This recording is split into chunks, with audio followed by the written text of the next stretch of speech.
শিৱসাগৰ আৰক্ষীয়ে যোৱা নিশা ৩৭ নং ৰাষ্ট্ৰীয় ঘাইপথত অভিযান চলাই দুখন মিনি ট্ৰাকসহ অবৈধভাৱে সৰবৰাহ কৰা ৪০টা গৰু জব্দ কৰে। তিনিচুকীয়াৰ বৰডুমচাৰ পৰা নগাঁৱৰ ৰূপহীলৈ বুলি দুখন মিনি ট্ৰাকত ৪০টা গৰু কেটল পাৰ্মিট অবিহনে অবৈধভাৱে কঢ়িয়াই অনাৰ খবৰ লাভ কৰে।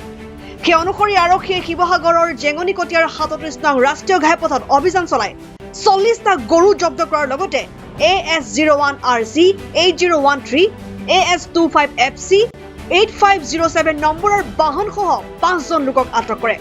আৰক্ষীয়ে গৰু সৰবৰাহ কৰা মিনি ট্ৰাক দুখনৰ লগতে নগাঁৱৰ ৰূপহীৰ আব্দুল বিলাল, আজিজুল হক, আবিদ আলী, জামিৰুদ্দিন আৰু ইমৰান জুল হক নামৰ ব্যক্তিকেইজনক সোধপোছৰ বাবে আটক কৰে।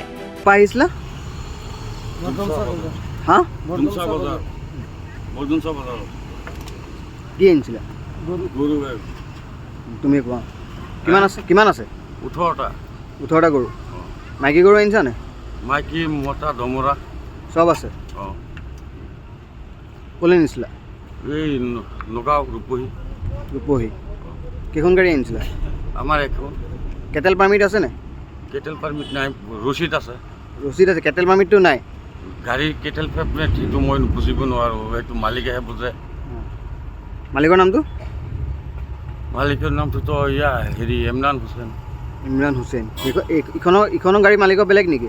সেইটো বেলেগ, মালিক বেলেগ থাকে। বজাৰৰ পৰা কিনি আনিছে, ৰচিদ আছে। কেটেল পাৰ্মিট নথকাকৈ এখন গাড়ীত 18টা আনিব নোৱাৰা নহয়। সৰু হয়। আবাজ আলী হয়। ক'ৰ হয়? ৰূপহী কোন জেগা? নগাঁও। তামুলীটো নগাঁও ডিষ্ট্ৰিক্টৰ নগাঁও। কি আছে গৰুত? গাড়ীত গৰু কিমান আছে? পোৱালি লৈ 5টা আছে। কেইখন গাড়ী আনিছিলা?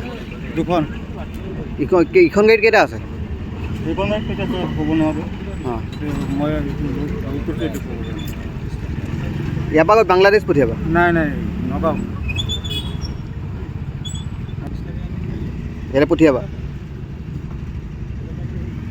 কাগজপত্ৰ আছে? ভেটেনেৰী কাগজখন আছে? News desk report N24 Assam.